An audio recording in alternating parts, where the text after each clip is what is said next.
Well, this is going to be the recording of how to turn frustration into at least some productive time and minimizing stress. Well, I had the idea to ask, how can I get my hand on a continuous glucose meter here in Europe? I know I tried it in America, though not very, how can I say, my intent was there, but I wasn't trying very hard because I did not know that I really needed it. It was more of a curiosity factor for me, but as soon as I was told in America that, oh, you can't just come and get a minimally invasive continuous glucose meter just by asking, you have to have the doctor's order. I said, okay, whatever, forget it. That was my attitude 5 years ago. But that was the intuitive knowing that I need that information. That back then I understood. But wasn't enough knowledge and experience what I have now, and I wish I would have been persistent back then and getting that information when it was only just an intuitive notion that this is something I will need. So forwarding for 5 years, 6 years later, and hospitalization with very high blood sugar.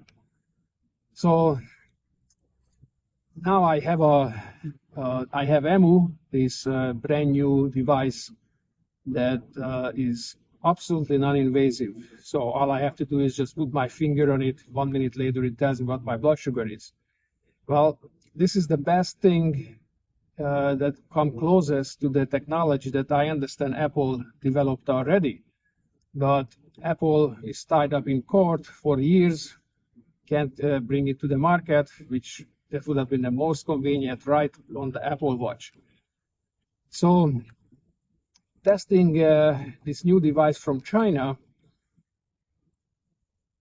I'm trying to get the control data.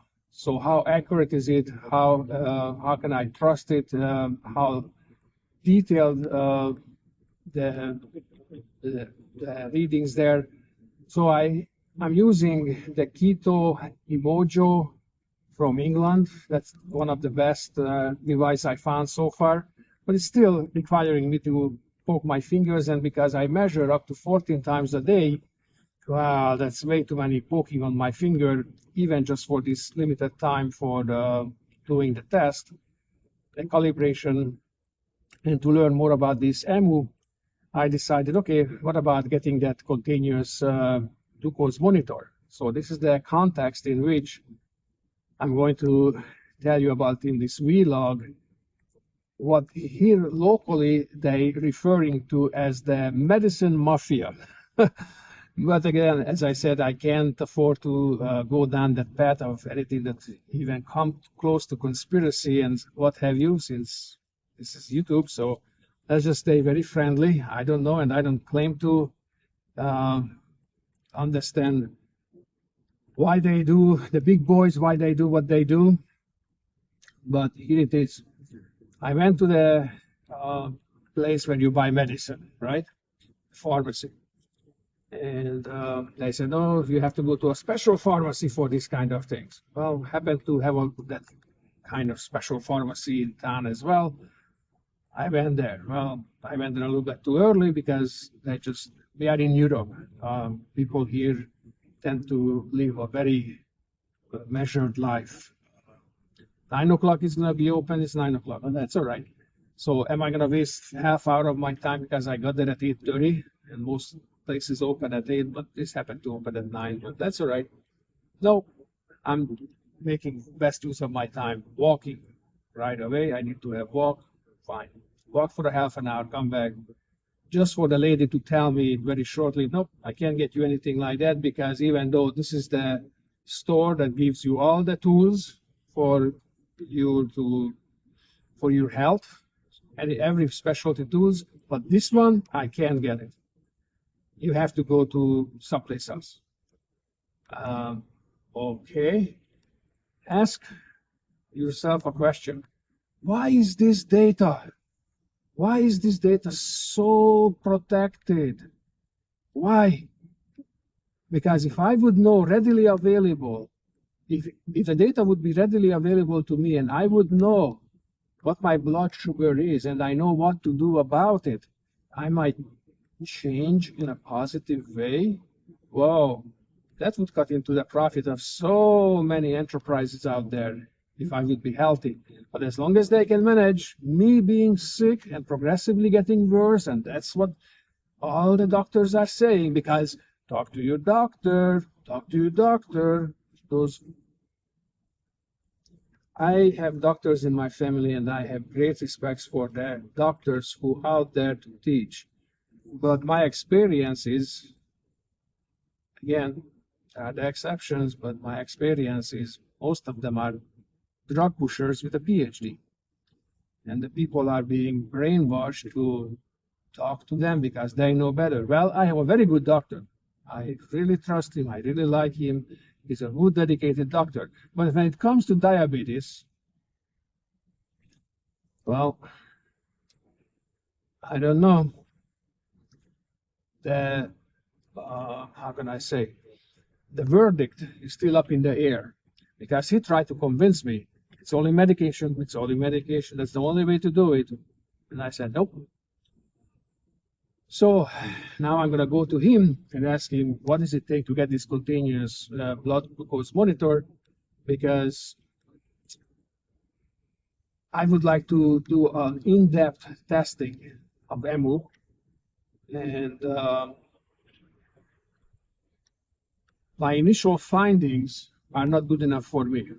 The AMU can be right on the spot with the measurement, and there are times when there are more than 15% deviation, which is so-called the industry standard between different devices measuring the same blood at the same time. So,